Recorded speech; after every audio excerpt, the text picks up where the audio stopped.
So, Looks like okay, why don't you go and repeat that? we have. Sure. It's noon on Wednesday, July 28th. I'd like to call this special meeting of the Waterford Economic Development Commission to order. Awesome. And Dan, if I can, I have just a quick read-in that I need to do for the Zoom meeting, and then I can turn it back over to you. So for folks who are in attendance today, this is a web-based special meeting and we're operating under the following procedures. The meeting is being audio and video recorded. A recording of the video will be available within 24 hours and will be posted to the Town of Waterford's Planning Department website. To ensure good sound quality, the default rule for this meeting is that everyone will remain on mute unless they are speaking. If an attendee creates an audio or visual disruption, the Zoom moderator may place them on mute or remove them from the meeting if the disruption continues. Should the Zoom meeting be disrupted, the discussion will be continued to the regular meeting of the Economic Development Commission at 5:00 p.m. on Thursday, August 12th at 2021 at the Waterford Town Hall.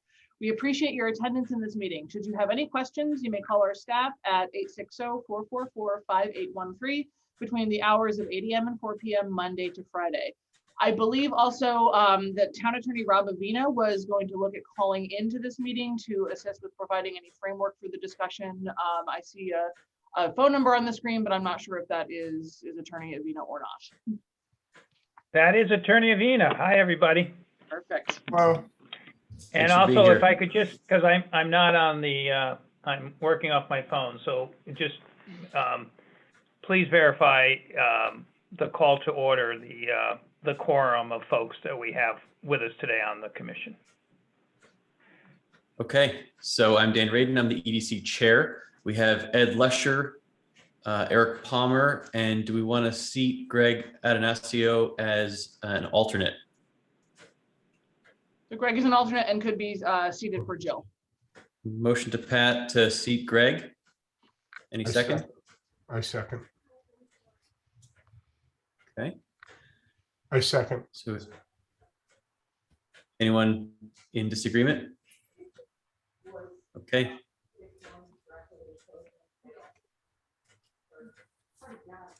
Okay, so as some background, we're going to get into the commission initiative. As a reminder, this is a special meeting, so we can only talk about the issue on the agenda. The sole purpose for this special meeting is for discussion of Public Act 2-1 in the state of Connecticut in the interest of making an economic policy recommendation to Town Hall on opportunities under the new state law known as an act concerning responsible and equitable regulation of adult use cannabis. In this meeting, EDC will not vote, decide, or resolve in order to enable gathering of perspectives and insights more fully than this single hour could permit. In a moment, EDC member Eric Palmer will facilitate our discussion, but as chair, I'm responsible for enforcing the rules of procedure and maintaining orderly conduct. And to that end, I intend to moderate any public commentary to ensure that we stay on topic and within the purview of EDC. In terms of what EDC does, the legislation that creates economic development commissions is Connecticut State Statute 7-136. It enables EDCs in each municipality to research, recommend, coordinate, promote, and report for the promotion and development of economic resources within our municipality. EDC is a nonpartisan, unpaid group of Waterford citizens appointed by the first selectman. We don't make law, we don't write policy, we don't appropriate or spend funds. We aren't enabled by statute to take on political, social, or other aspects of an issue aside from economic impact. So with that in mind, we intend to include some time in this special meeting for members of the public to offer commentary and clarifying questions. This is a 1-hour meeting. We will end on time at or before 1 p.m.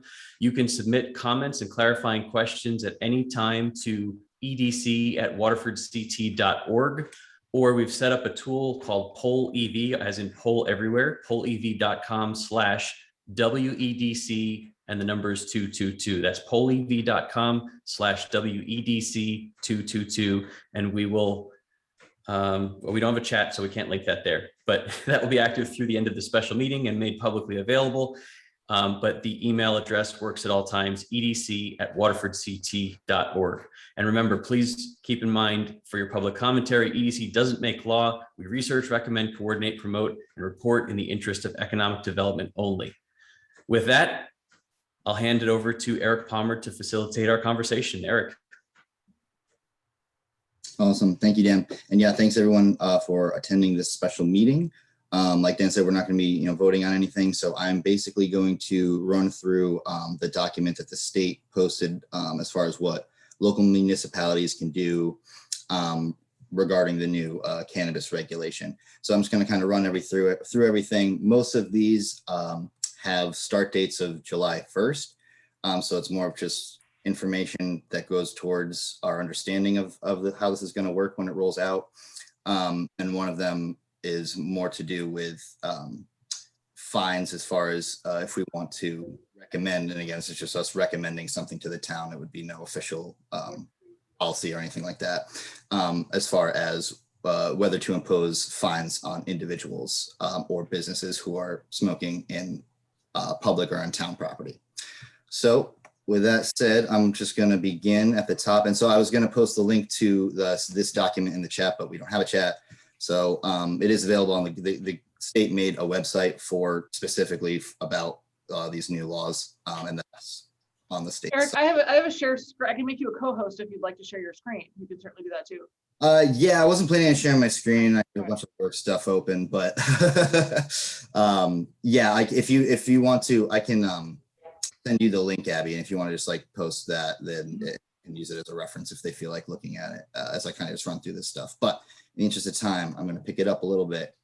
All right, so the first issue as far as the pertaining to municipalities is section 83, which is effective July 1st. This is already in effect now. Basically, it states that municipalities have to hold a vote, at least 10% of their voters. So in Waterford, that equates to about 2,000 people. So if 2,000 people hold a petition, the town has to hold a vote on whether they can allow recreational sale at all. So people can say, no, we don't want this in our town, and hold a vote on it. Whether to allow certain types of cannabis businesses. So if you wanted one retail establishment over another as far as like business structure and style. But what they cannot do is prohibit delivery and transport to consumers and to anyone for medical reasons, medical patients or caregivers. That section also highlights that when an retail establishment does move into a municipality, that town has the ability to charge them up to a sum of $50,000. And that is to help facilitate any public safety services that might be related to the opening, such as traffic, directing traffic, any like detours that might need to be made. As we know, as Ed brought up in the last EDC meeting, the traffic around these establishments is usually pretty extensive. So anything to do with that, we are allowed to request up to $50,000 for those types of services. And that is basically the end of the first section. Like I said, that's already in effect now. The next section is section 84. That is in effect October 1st. So just for the EDC members, this would be kind of the main thing we'd be taking into consideration to talk about at the next official meeting. And that is allows municipalities to prohibit consumption in public areas and establish fines for use in such areas. Excuse me. And so under this new law, cannabis use is still prohibited in state parks and waters and any state property or area. So just to consider that when we're thinking about, whether we want to follow suit as far as applying that to our own parks and public areas, but that is the rule right now for state areas. It's still prohibited there. But what this would allow us to do if the town chooses to do so would be to regulate use by individuals and by businesses. So it allows a fine for up to $50 is the maximum that they'll allow for individual use if you are caught smoking in a non-designated or an area where it's not prohibited. And we can also fine up to $1,000 for businesses who allow smoking or vaping if we choose that's something we want to block. So those are kind of the two options there. The fines would, those funds would just go back to the town in the same way that any other as far as I understand. Abby, please jump in and correct me if this is not correct. But the same that any other local municipality fine would go to that same bucket. And along those same kind of lines, just the next section is that pertains to us would be section 126, which is already in effect now. Even though there's no retail establishments open, it's talking about the taxes. So there are state taxes, state sales tax, like there is on everything, and there's state cannabis tax. But on top of that, there's also a 3% municipal sales tax, and that 3% goes right back to the local town that the retail establishment is in. So they do have some guidelines of how those funds can be used. So there's only 6 categories that those funds can be designated towards. That would be streetscape improvements and neighborhood development, where retailers and growers are, education programs or youth employment and training programs, youth services for individuals in municipalities who were released from the Department of Corrections, custody, probation, or parole, mental health or addiction services, youth service bureaus and municipal juvenile review boards, and community civic engagement efforts. So those would be the guardrails for those funds once and if the town starts collecting them. The last section, it doesn't have too much to do with us because it's about zoning, but just as for some information, the new law does allow municipalities to enact zoning regulations if they choose to. It can temporarily limit the zoning approval for one or more retailer and micro cultivator if they designate a zone is certain zones they do not want these people in, or these businesses in. It can prohibit them from opening in certain zones. It can prohibit them from having certain hours, certain signage, images on their signage, or they could also choose to enact proximity around certain zones. So rather than blocking an entire zone, they can just say, well, we want to really restrict proximity around religious zones, schools, charitable locations, hospitals, veterans homes, and any military locations. And the municipality is allowed to set up what that proximity is and which, if any of those, to restrict the proximity around. And so that, in a nutshell, is pretty much what we had to talk about here. Obviously it's a lot to kind of digest, so we wanted to do this special meeting so we wouldn't use up an entire regular meeting talking about this. But now that I've kind of gone through everything, I guess I'll open it up and see if any of the members have any questions. And Dan, if you saw any questions come in through anyone from the public who's viewing, now's the time. Nothing yet at the Poll EV, and I'll remind anybody who wants to submit questions from the public, pollev.com/WEDC222, and we'll take those at about 12:35-ish once we have the initial conversation by the commission. And I do see that Nick has his hand up.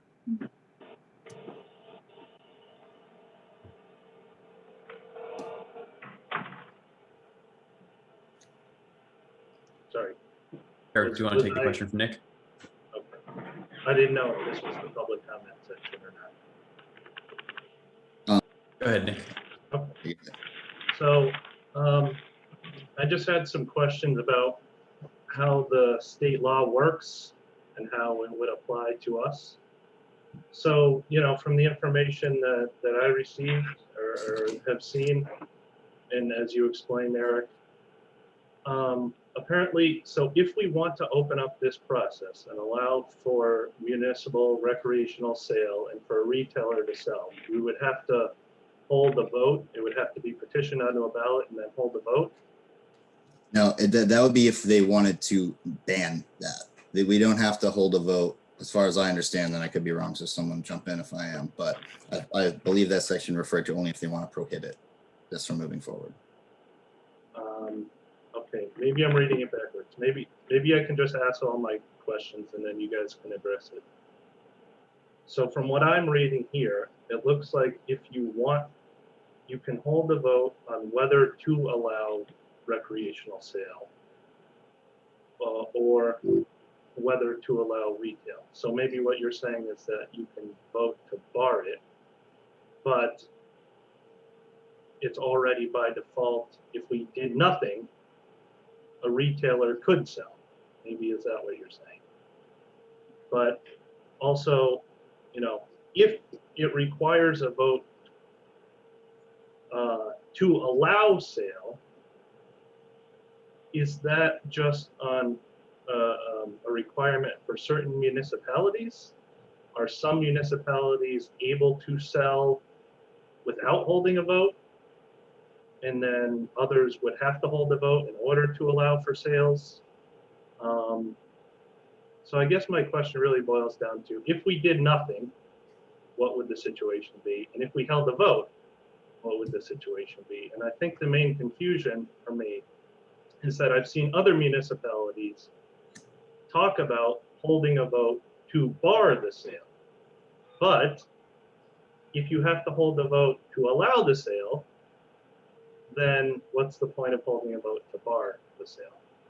Yeah, definitely. And so, Okay, so that's probably, hopefully that's not too. I can jump in, or Attorney Avina, I don't know if you have any comment on this, or I can jump in. No, well, why don't you start, App, and then I can follow up a little bit, but go ahead.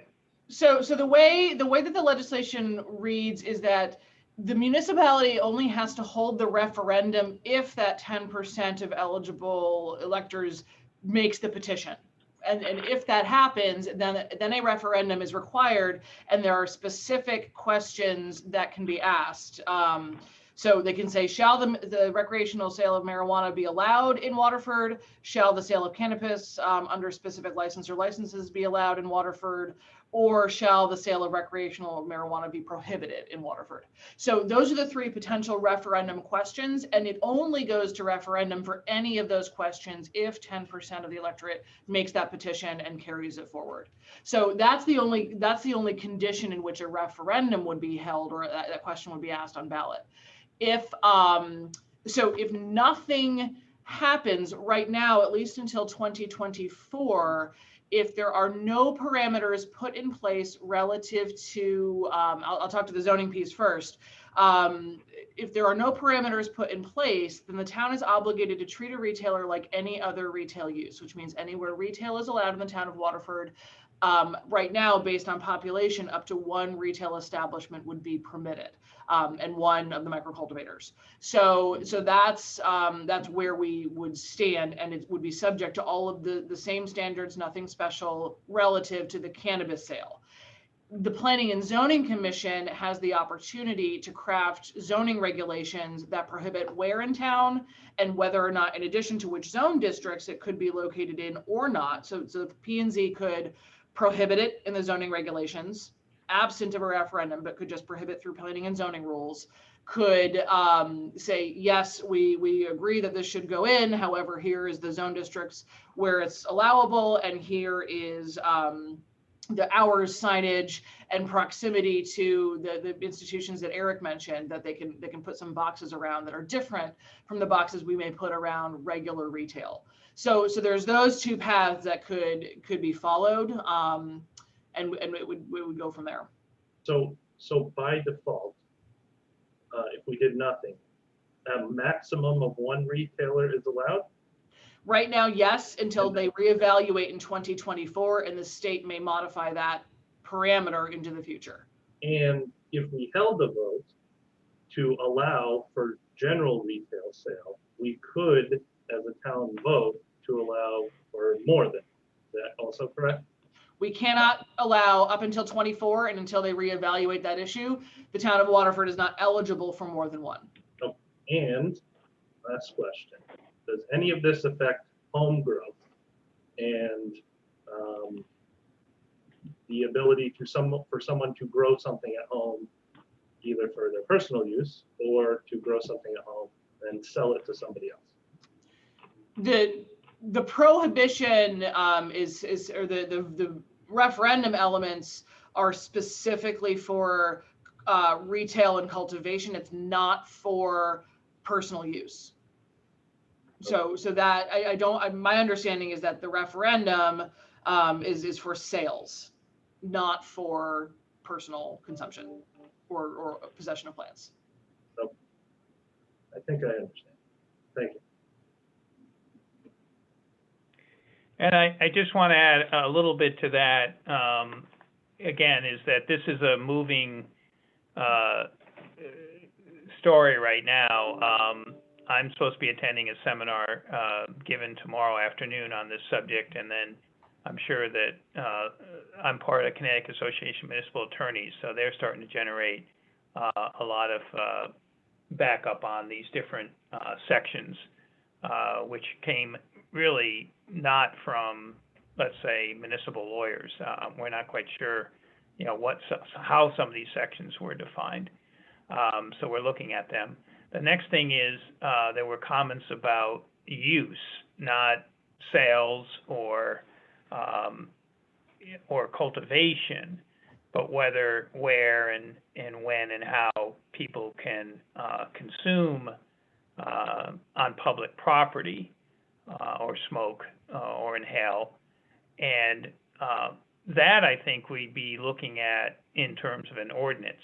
We would turn more to the public ordinance that we could be involved in with the RTM as to whether, as we come upon this issue, years ago, there was some movement in town to ban smoking generally at our parks and in our public right-of-ways and at all our public buildings and grounds.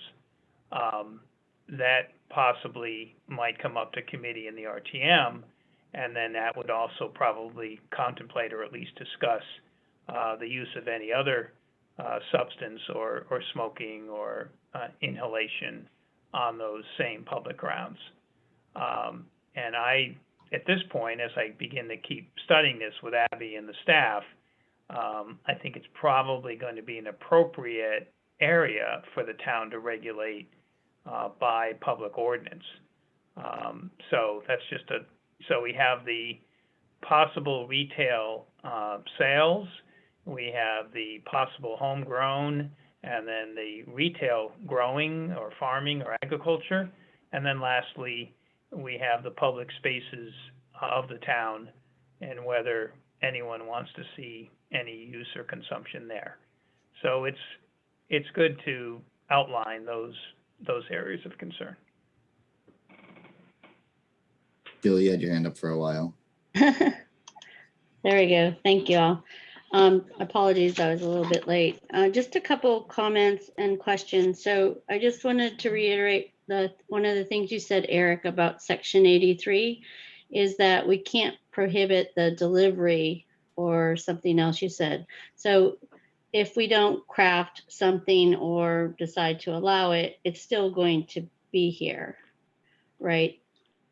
Yeah, we can't, like, it could be in the next town and they could deliver it to someone in Waterford. So Yeah, if they're a customer of this retail place, or because it covers customers, regular retail consumers, and it covers medical patients. So if you were a patient of a dispensary in Groton and you lived in Waterford, they'd be able to transport it, to you under that.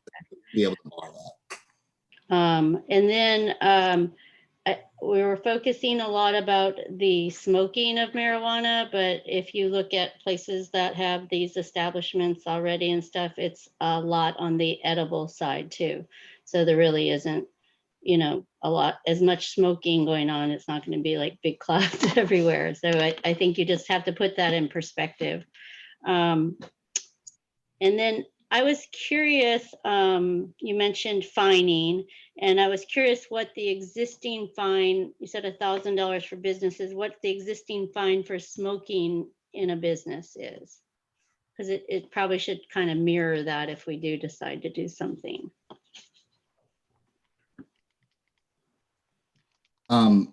It's just so, because I'm not sure I'm 100% clear on this either. So with that fine, the $1,000, would that be to the individual smoking in this place, or would it be to the establishment allowing someone to smoke? I'm assuming it's the establishment, but if someone can confirm that. We'll do some more research as we put things together. Abby or Mark, do you know what these existing, okay.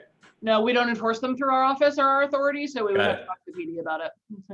So then my other question on the tax section, if we were to allow a retail establishment, the state then is collecting all the funds and then distributing that 3% to the town? Is that how it works? It's specifically intended to go back to the neighborhoods in which the retailers and micro cultivators are located to support neighborhood development and youth services and things like that. Okay.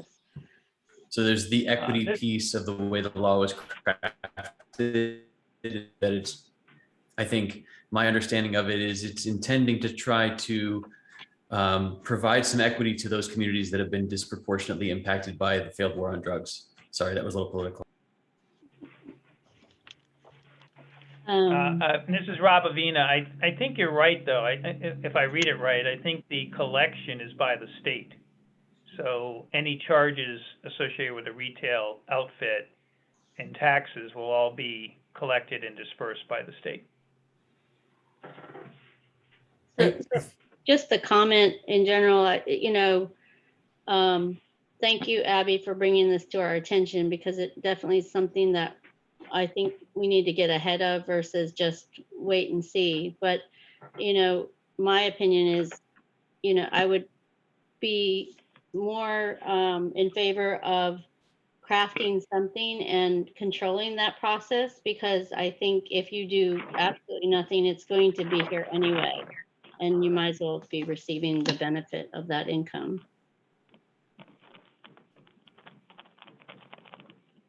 So that's all. Yeah, absolutely.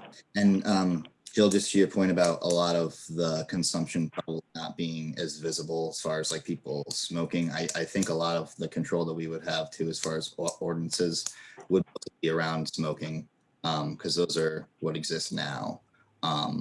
And it would be a lot harder to tell if someone was eating a cookie that was a regular cookie or not at the park. So yeah. Any other members? Oh, sorry. No, that's okay. One thing I just want to point out from the zoning perspective, relative to sales, we currently regulate through zoning the location of package stores and liquor stores, relative to their location to other package stores and also to other institutions, churches, schools, things like that. So currently that's in our zoning regulations now. Do you feel that this would be exactly the same kind of category for the marijuana? Yeah, I mean that's certainly an approach we can look at for this. Yeah. And I have one more question. I think I asked this the last time we talked about this, but Abby or Mark, you would know. If this is, there's going to be one retailer allowed, and I'm sure that there are people that are saying, holy mackerel, I got to get that spot. Have you had any interest in this? So there's probably 20 people lined up waiting to do this, and we're going to give it to one person. We've had general inquiries, so folks would have to get the licensing from the state and as well as the zoning approval. So I think right now, I think what's happening is folks understand what the regulation says, and they're trying to figure out which towns may be receptive to having up to the population cap of number of retailers available, and then deciding where they're going to apply based on their zoning provisions. So if it's not allowed here and we were to defer and wait a little bit, we'll find that on Town Hill, all the people in Waterford could go to Town Hill and New London and buy whatever they want to buy. That's what's going to happen. Well, and New London is probably going to get a lot more locations than Waterford. It's based on population. Thought it Yeah. was one. Oh, you mean No, down the yeah. road? though? Yeah. Yeah. I'll tell you, this I got a is, call before 9 a.m. from a farmer in Waterford who would love to be getting that microcultivator spot. No, Ed, what Yeah. I was saying is that the number of locations that you get is based on your current population, and the population of New London is so much greater. They may be allowed 3 or 4. Okay. I see. We're only allowed 1. Sure. I think New London's almost similar in population. It might just be about 5,000-6,000 higher. Yeah, it's 26,000 as of the 2020 Yeah, and the estimate. cutoff is So- 25,000. But I think we'd probably have the same, I guess, capacity. Well, they need to double their population to get one more spot. So it's probably And unlikely. that's one of the points of conversation that's been floating around in there's legislative wrap-up sessions and other pieces that happen in terms of some of the education on how the legislation is to be interpreted. And that is one of the questions that I think that Kama and others will weigh in on for us as time goes on, is up to that 25,000, you get one, but between 25 to the next tier up, you may get one in between there as well. So New London could potentially be eligible for two, but I think that's something in terms of license availability that'll be clarified as the entire community is more aware of the interpretation and application of the legislation. Yeah, and this is Rob Avina again. And Abby, if you could go through quickly, perhaps with the commission, the experience we had not so long ago, right? When we, planning and zoning was able to review the new statutes and what we did about the sale of medical marijuana. And how Waterford. Yeah, the history, and Mark may have more on this because he was here at the time and I wasn't, but basically the town adopted a 6-month moratorium on medical marijuana and then went back and crafted regulations and created a zone district in which medical marijuana would be allowed. So there was an existing district called the Medical Campus Overlay that's surrounding on Parkway South, the L&M property.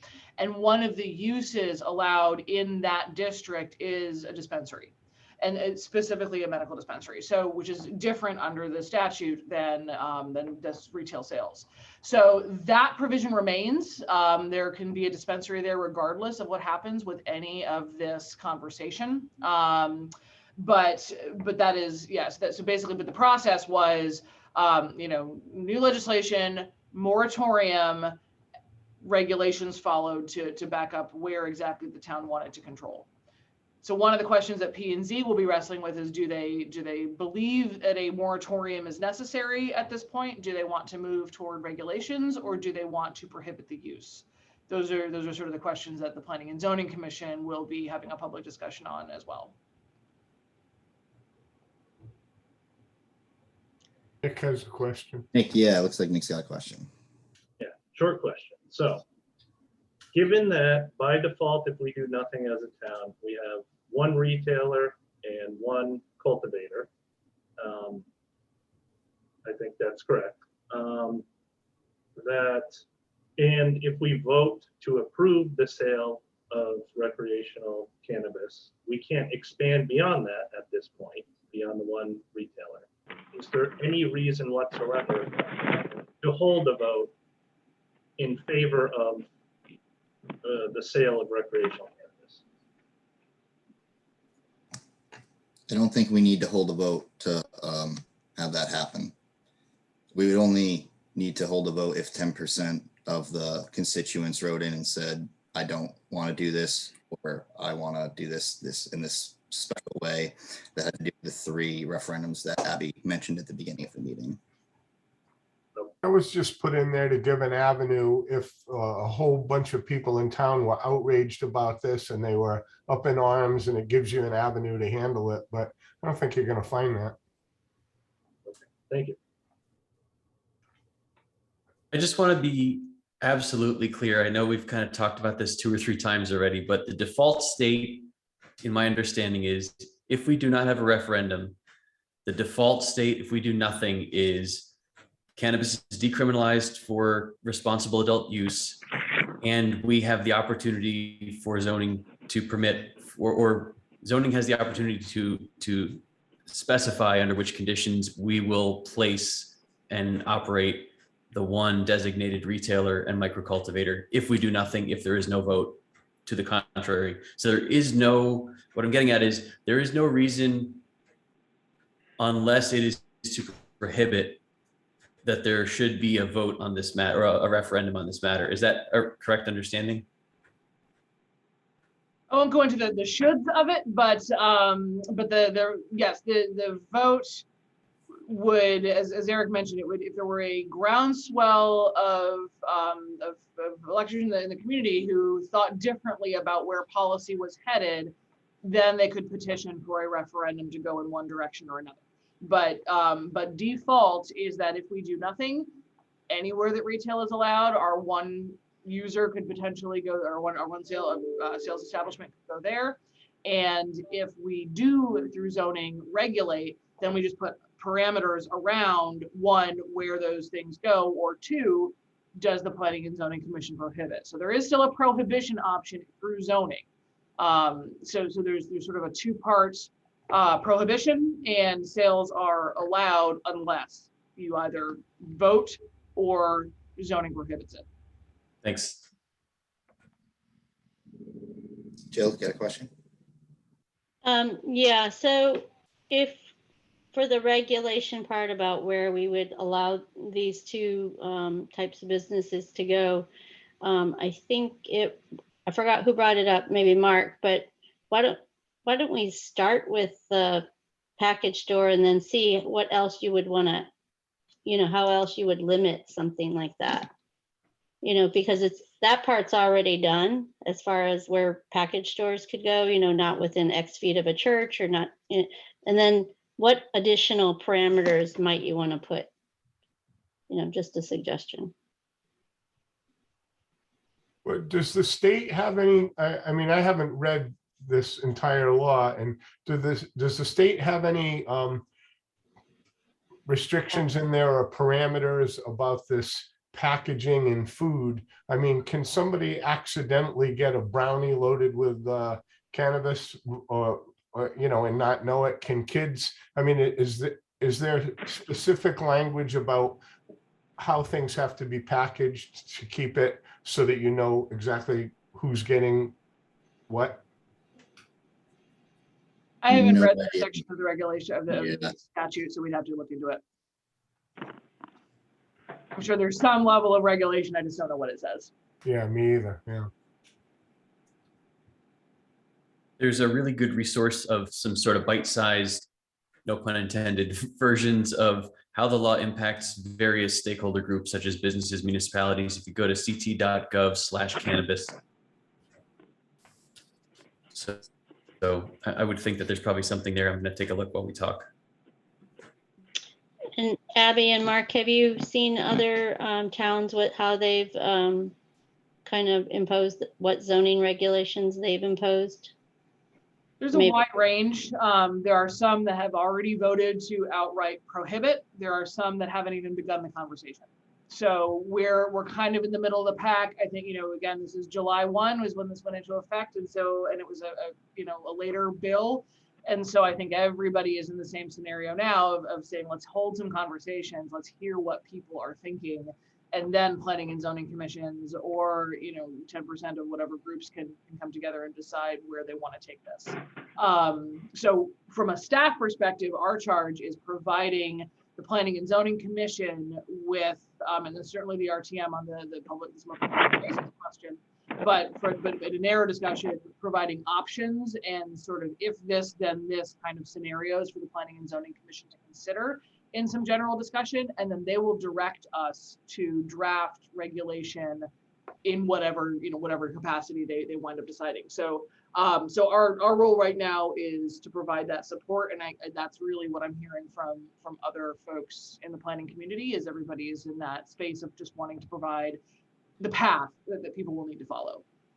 Yeah, and earlier as Attorney Avina mentioned is that there's a lot of discussions going on now between land use attorneys, municipal attorneys, the zoning, the zoning realm. So I believe tomorrow there's going to be a kind of an online conference that we would be attending from a zoning perspective, and actually see what other towns are doing and what the approaches are that they're considering. Thank you. Greg, you got a question? And I just, again, Attorney Avina, and thanks, Mark. And I would also suggest, as we're going forward, that it's always interesting to people when you have a combined planning and zoning commission. When you're looking at amending your regulations, they're acting as a planning commission, much more like a legislative body. and they're able to look at the plan of development and comments from the public in general, the outlook for the town as a whole, and sort of devise, what they feel is the proposed regulation, and then obviously put it to public hearing. So we had some experience with that, putting together the medicinal marijuana clinic issue and locating a spot if somebody was interested in town for that. And I would kind of see this as a more expanded look at the same issue, but in a larger scope. So, I mean, just speaking for myself, I really wouldn't think that we need to have any particular regulation, if we're making a recommendation for zoning. Obviously, that's their purview. But I think the most extreme thing you could do that would be reasonable is have it mirror, the existing liquor laws and those type of statutes, or ordinances, or not using the right word there, but those parameters when defining where you can have retail and cultivation locations. Like, I think it's reasonable to say you don't want next door to a school, but I think that's like really the furthest, in my opinion, that it should go. We should just let the market kind of dictate what it wants. Yeah, I think the existing information about the recreational marijuana zoning stuff would be helpful too. I haven't read it, so I don't know how extreme that is. So maybe it's somewhere in the middle between the package store stuff that exists and the recreational now. But I think looking at both of that would be good. So.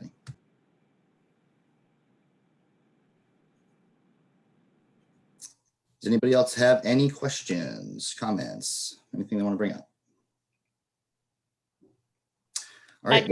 I just want to say thank you, Eric. That was a lot to take in and present, and you did a great job. Well, thank you. I appreciate that, Jill. And thanks everyone for being here. With that, I will kick it over to Dan to wrap up the meeting. Okay, so until 1 p.m. or until we adjourn the meeting, pollev.com WED/WEDC222 if you want to submit questions. You can submit questions at any time to edc@waterfordct.org, and we will reply and consider your input as we craft recommendations to Town Hall. Thanks for attending this special meeting of the Waterford Economic Development Commission. Once again, we are enabled to research, recommend, coordinate, promote, and report for the promotion and development of economic resources within Waterford. We don't make law, we don't write policy. We don't appropriate funds or spend money, and we aren't enabled by statute to consider social, political, or other aspects of issues aside from economic impact. Thank you for your time and attention to our community and its future. We appreciate your civic engagement. I'm Dan Radin, and on behalf of the EDC and Waterford Planning and Development staff who are here, have a great day. And with that, I move to adjourn. Do we have a second? Second. Second. Good. We're adjourned. Thanks, everybody. Thanks, everyone. Have a good afternoon. Thank you.